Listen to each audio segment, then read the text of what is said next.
Bismillahirrahmanirrahim. Assalamualaikum warahmatullahi wabarakatuh. Waalaikumsalam warahmatullahi wabarakatuh. Yang saya hormati Bapak Kiai Haji Mustafa Akil Siraj. Yang saya hormati Bapak Dr. Kiai Abdul Aziz. Sahabat saya Ali Muhtaram dan Bapak Izzuddin dan yang lain. Yang pertama saya sampaikan terima kasih Pak Ali dan Pak Aziz sudah dilibatkan untuk ikut urun rembuk tentang buku yang saya kira cukup fenomenal ini ya.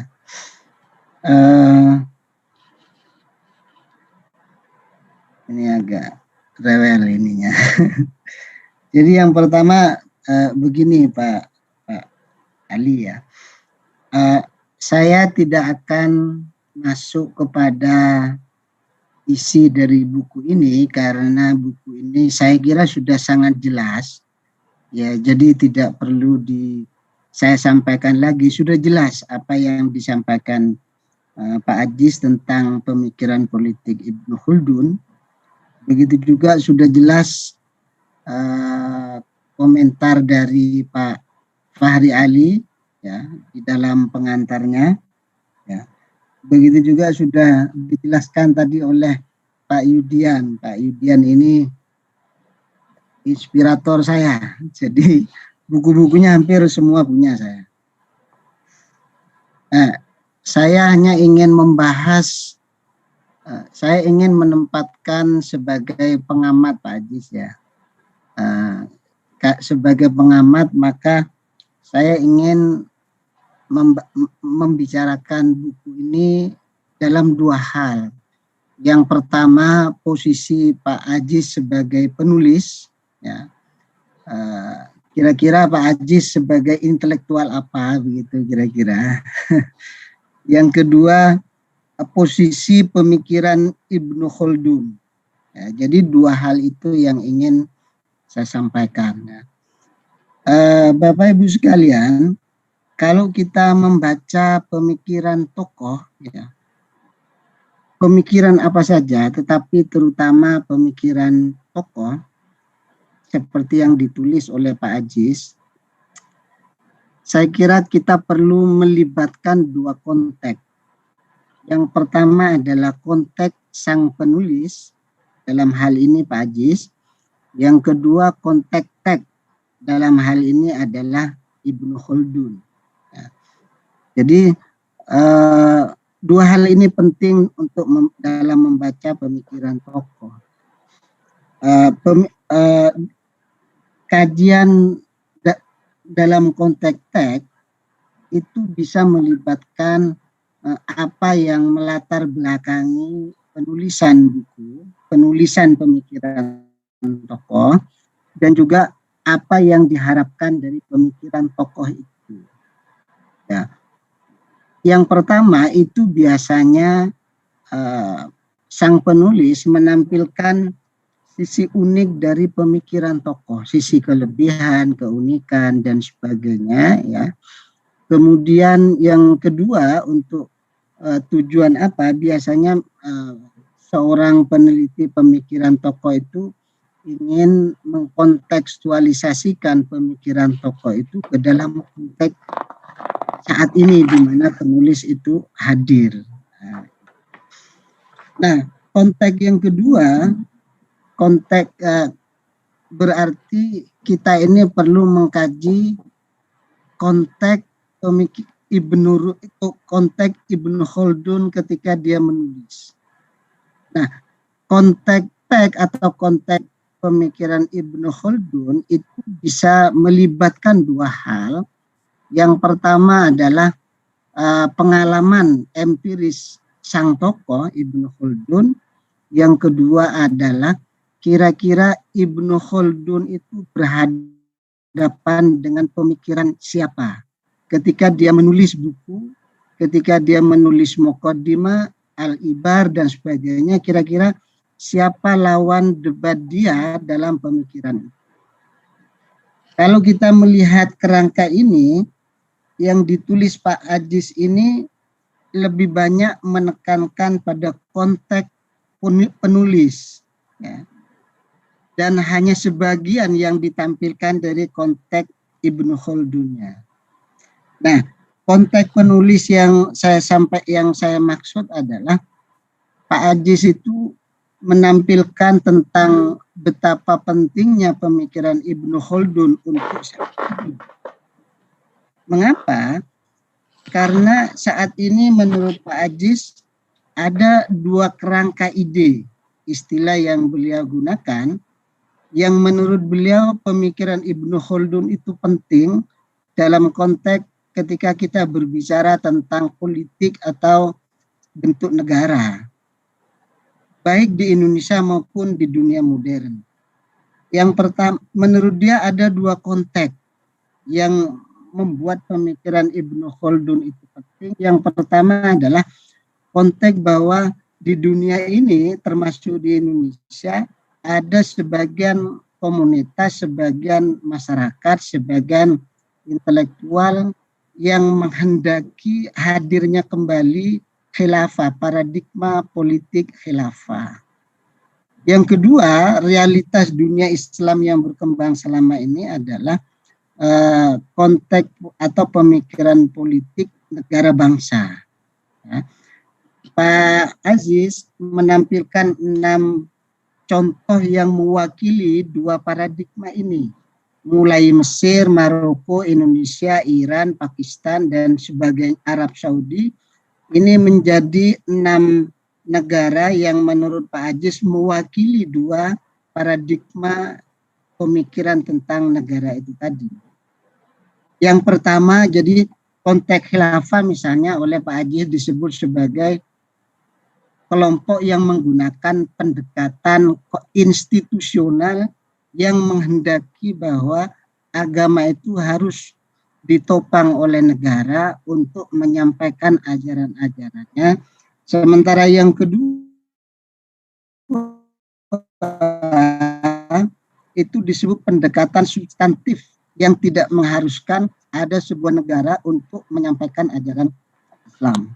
Nah, menurut Pak Aziz, dari kedua paradigma ini tidak ditemukan jalur konseptualnya kepada pemikiran masa lalu. Ya. Jadi dua paradigma ini tidak ada jalur konseptualnya atau kerangka idenya kepada masa lalu.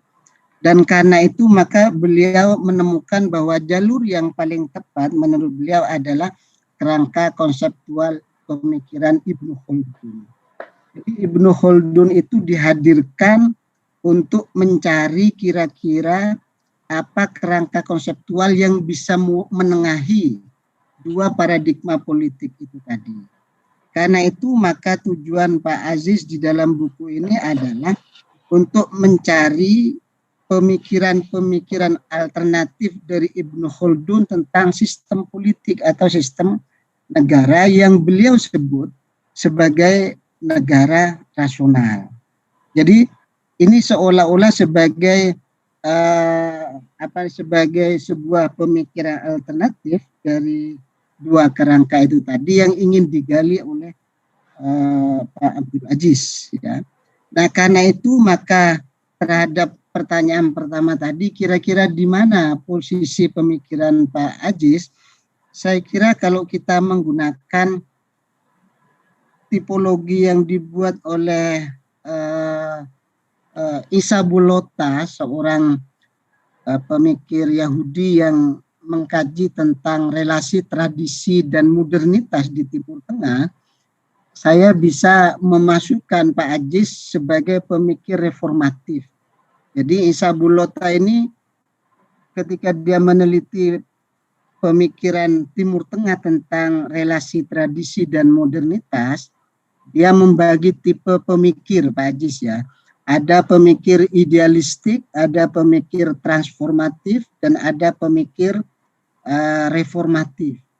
Pemikir idealistik itu dia berpendapat bahwa mengapa dunia Islam sekarang gagal atau kalah dengan Israel, karena menurut mereka kita ini terlalu masuk ke dunia modernitas dan melupakan tradisi tradisi apa saja, agama atau pemikiran, fikih, kalam, politik dan sebagainya, itu dianggap sebagai penyebab kekalahan umat Islam terhadap Israel.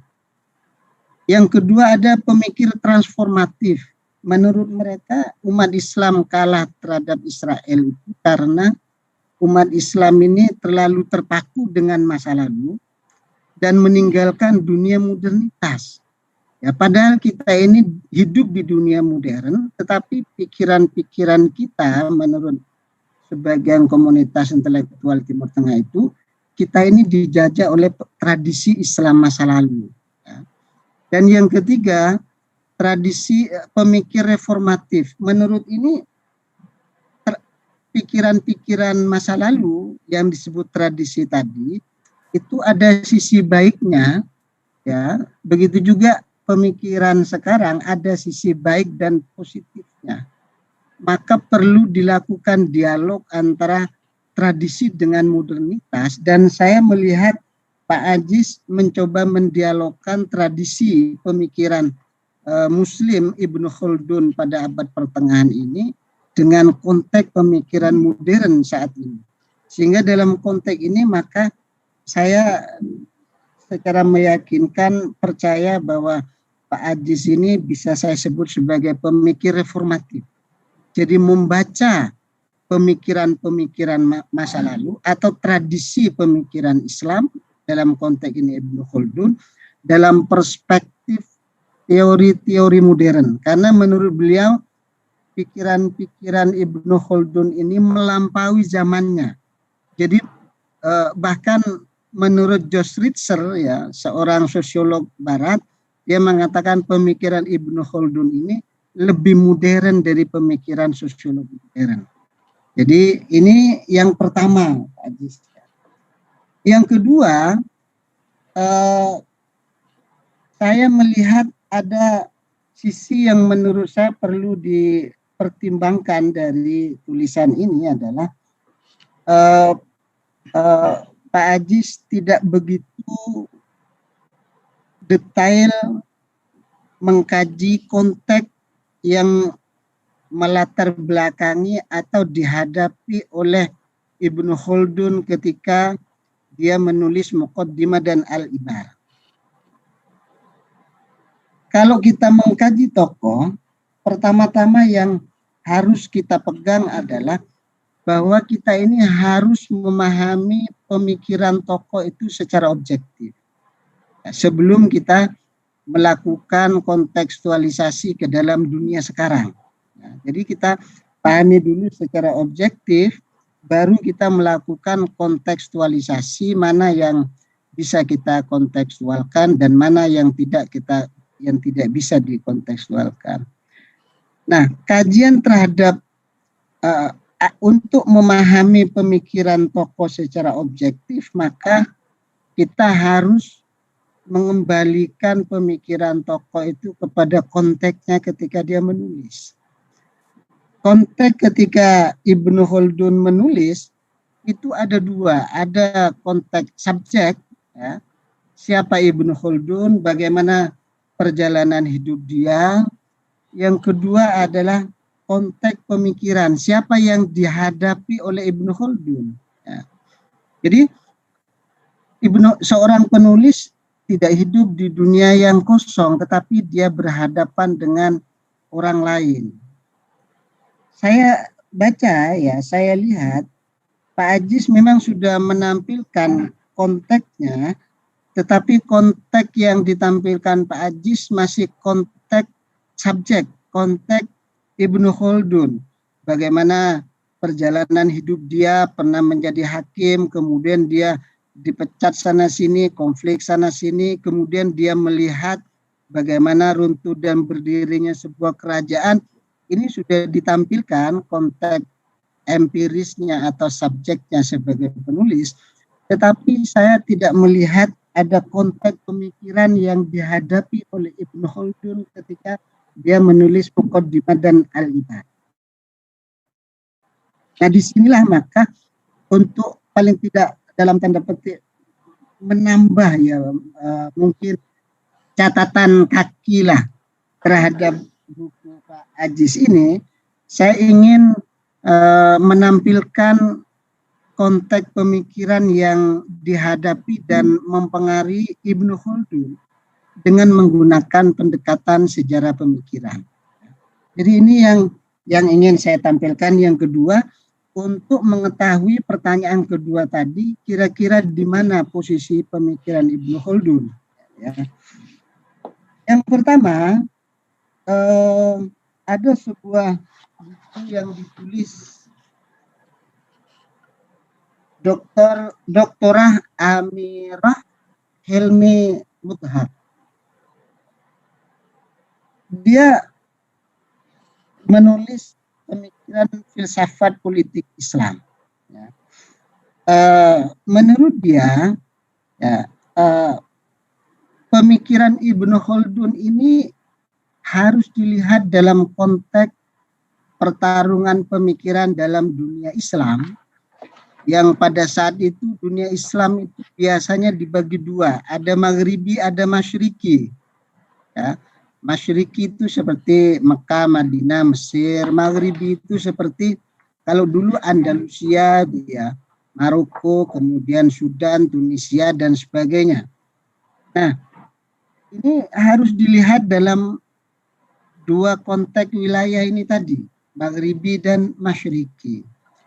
Yang kedua, juga harus dilihat dalam konteks pertarungan pemikiran antara para filosof dan para pemikir Muslim non filosof. Ya. Kalau kita baca sejarah pemikiran Islam, terjadi paling tidak ada tiga pendapat ya tentang bagaimana hubungan agama dan filsafat yang menjadi tema hangat pada saat itu. Ada yang mengatakan bahwa agama lebih unggul dari filsafat seperti Imam Al-Ghazali misalnya. Yang kedua, ada yang mengatakan bahwa agama dan filsafat itu berhubungan secara dialektis. Kalau bahasanya Ibnu Rus, agama dan filsafat itu menyusu pada ibu susuan yang sama, kira-kira begitu kira-kira ya kalau menurut bahasanya Al-Bahi. Kemudian Ibnu Rus ini mewakili pemikir dari Maghribi, ya, sementara Al-Farabi, Ibnu Sina, dan Al-Ghazali ini mewakili pemikir Muslim dari Masyriki. Dari Masyriki ini rata-rata dipengaruhi oleh pemikiran idealistik Plato, yang menurut Jabiri, Plato itu menggunakan logika menurun dari ide-ide kepada realitas, sementara di daerah Maghribi ini dipengaruhi oleh pemikiran Aristoteles yang menggunakan logika menanjak dari realitas ke ide. Nah, 5 menit lagi Pak Kiai ya. Oh iya, nah Ibnu Rus ini berbeda dengan Al-Farabi dan Ibnu Sina dalam segala hal, termasuk ketika berbicara tentang filsafat politik. Nah, menurut Ibnu Rus, filsafat politik itu filsafat yang empirisis, yang dia coba dialogkan antara ide-ide dengan realitas, tetapi dia masih memulainya dari ide-ide. Saya mereview tulisan Ibnu Rus terhadap komentar filsafat politiknya Plato ya. Tetapi paling tidak Ibnu Rus sudah mulai mengatakan bahwa saya tidak setuju dengan filsafat Ara'u Madinah Al-Fadilah. Dia bilang saya setuju dengan filsafat Al-Ara' Al-Madinah Al-Ara' Al-Madinah Al-Maslahah. Jadi dia sudah mulai memperkenalkan filsafat politik yang orientasinya itu kepada maslahat, baik maslahatul ar-ra'i maupun maslahatul ra'iyah.